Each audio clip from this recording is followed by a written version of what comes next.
ವಿಜಯನಗರ ಜಿಲ್ಲೆ ಕೂಡ್ಲಿಗಿ ತಾಲೂಕು ಭೂಮಾಪಕರ ಪರವಾನಗಿ ಕೆಲಸ ಕಾಯಂಗೊಳಿಸಲು ಹಾಗೂ ಸೂಕ್ತ ಭದ್ರತೆ ನೀಡಲು ಸರ್ಕಾರಕ್ಕೆ ಎಚ್ಚರಿಕೆ ನೀಡಿದರು. ಅಖಿಲ ಕರ್ನಾಟಕ ಸರ್ಕಾರಿ ಪರವಾನಗಿ ಭೂಮಾಪಕರ ಸಂಘ ಇದರಿಂದ ವಿಜಯನಗರ ಜಿಲ್ಲೆ ಕೂಡ್ಲಿಗಿ ತಾಲೂಕಿನ ಆಡಳಿತ ಸೌಧದಲ್ಲಿ ಮನೆ ದಂಡಾಧಿಕಾರಿಗಳಿಗೆ ಮನವಿ ಪತ್ರ ನೀಡುವ ಮೂಲಕ ಈ ಒಂದು ಪ್ರತಿಭಟನೆಯನ್ನ ಮಾಡಲಾಯಿತು. ವಿಜಯನಗರ ಜಿಲ್ಲೆಯಾದ್ಯಂತ ಎಲ್ಲ ತಾಲೂಕುಗಳಲ್ಲಿ ಪರವಾನಗಿ ಭೂಮಾಪಕರು ಕೆಲಸ ಸ್ಥಗಿತಗೊಳಿಸಿ ಎಲ್ಲ ಕೆಲಸಗಳನ್ನು ಬಂದ್ ಮಾಡಲಾಯಿತು ಹಾಗೂ ಎಲ್ಲ ತಾಲೂಕುಗಳಿಂದ ನಮ್ಮ ವಿವಿಧ ಬೇಡಿಕೆಗಳನ್ನು ಈಡೇರಿಸುವವರೆಗೂ ಸಂಪೂರ್ಣ ಕೆಲಸಗಳನ್ನು ತಮ್ಮ ಕೆಲಸಗಳಿಗೆ ನಾವು ಹಾಜರಾಗದೆ ಈ ಪ್ರತಿಭಟನೆಯನ್ನು ಮುಂದುವರಿಸುತ್ತಾ ಹೋಗುತ್ತೇವೆ ಎಂದು ಕರ್ನಾಟಕ ರಾಜ್ಯ ರೈತ ಸಂಘದ ರಾಜ್ಯ ಉಪಾಧ್ಯಕ್ಷರಾದ ದೇವರಮನೆ ಮಹೇಶ್ ಅವರು ಈ ಒಂದು ಪ್ರತಿಭಟನೆಯಲ್ಲಿ ಸರ್ಕಾರಕ್ಕೆ ಕಿವಿಮಾತು ಹೇಳಿದರು. ನಮ್ಮ ಬೇಡಿಕೆಗಳು ಇಂತಿವೆ.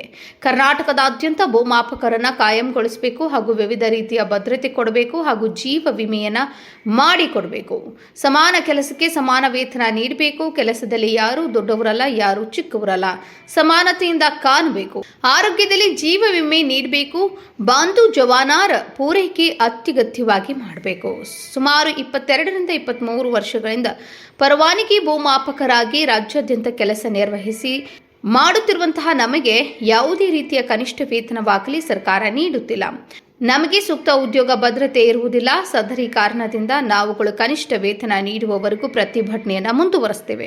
ಈ ಒಂದು ಹೋರಾಟದಲ್ಲಿ ಅನೇಕ ಮುಖಂಡರು ಭಾಗವಹಿಸಿ ಮಾತನಾಡಿದರು. ಈ ಸಂದರ್ಭದಲ್ಲಿ ಸರ್ಕಾರಕ್ಕೆ ನಾವು ಹೇಳುವುದು ಇಷ್ಟೇ: ನಮ್ಮ ಕೆಲಸಕ್ಕೆ ಸರಿಯಾದ ವೇತನ ಜಾರಿ ಮಾಡಿ, ನಮಗೆ ಭದ್ರತೆಯನ್ನು ಒದಗಿಸಿಕೊಡಿ ಎಂದು ಕರ್ನಾಟಕ ರಾಜ್ಯ ರೈತ ಸಂಘ ರಾಜ್ಯ ಉಪಾಧ್ಯಕ್ಷ ದೇವರಮನೆ ಮಹೇಶ್ ಅವರು ಹಾಗೂ ಸ್ನೇಹಿತ ಬಳಗದ ಅಧ್ಯಕ್ಷರಾದ ಡಾಕ್ಟರ್ ಬಿ ಅಬ್ದುಲ್ ರೆಹಮಾನ್ ರವರು ಹಾಗೂ ಜಿ ಸನ್ನಯ್ಯನವರು, ರೈತ ಮುಖಂಡರು ಪಿ ನಿಂಗಪ್ಪನವರು, ರೈತ ಮುಖಂಡರು, ಅನೇಕ ಸಾರ್ವಜನಿಕರು ಈ ಒಂದು ಪ್ರತಿಭಟನೆಯಲ್ಲಿ ರೈತರು ಹಾಗೂ ಸಾರ್ವಜನಿಕರು ಉಪಸ್ಥಿತರಿದ್ದರು.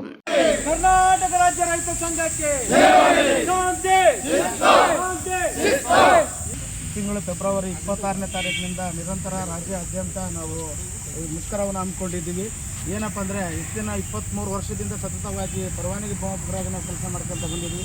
ಇವತ್ತಿನವರೆಗೂ ಸರ್ಕಾರದಿಂದ ಆಗಲಿ ಇಲಾಖೆಯಿಂದ ಆಗಲಿ ನಮಗೆ ಕಿಂಚಿತ್ತು ಒಂದು ಸೇವಾ ಭದ್ರತೆ ಆಗಲಿ ಒಂದು ಕನಿಷ್ಠ ವೇತನವಾಗಿ ಇಲ್ಲದೆ ರೈತರು ಕಟ್ತಕ್ಕಂಥ ಫೀಸ್ನಲ್ಲಿ ಆ ಫೀಸಲ್ಲಿ ನಿಮ್ಗೊಂದು ಪ್ರಕರಣಕ್ಕೆ ಇಷ್ಟು ಅಂತಕ್ಕಂಥ ಒಂದು ಪ್ರಕರಣಕ್ಕೆ 1200 ರೂಪಾಯಿ ಮೊದಲು ಇರ್ತಕ್ಕಂಥ 300 ರೂಪಾಯಿನಿಂದ ಅದನ್ನು ಹಂತವಾಗಿ ಹೋರಾಟ ಮಾಡ್ಕೊಂಡು ಬಂದಿರೋದ್ರಿಂದ ಇವತ್ತು 1200 ರೂಪಾಯಿಗೆ ತಂದಿಟ್ಟಿದ್ದು ಅದರಲ್ಲಿ ಜೀವನ ನಿರ್ವಹಣೆ ಮಾಡ್ತಕ್ಕಂಥದ್ದು ನಮ್ಮೆಲ್ಲ ರಾಜ್ಯಾದ್ಯಂತ ಇರ್ತಕ್ಕಂಥ ಪರವಾನಗಿ ಭೂಮಾಪಕರಿಗೆ ಅಸಾಧ್ಯವಾಗಿರ್ತಕ್ಕಂಥ ಭಿಕ್ಷೆ ಅಂತಕ್ಕಂಥ ಭಾವನೆ ನನ್ನೆಲ್ಲರಲ್ಲಿ ಹೇಳಕ್ಕೆ ನಾನು ಇಷ್ಟಪಡ್ತೇನೆ.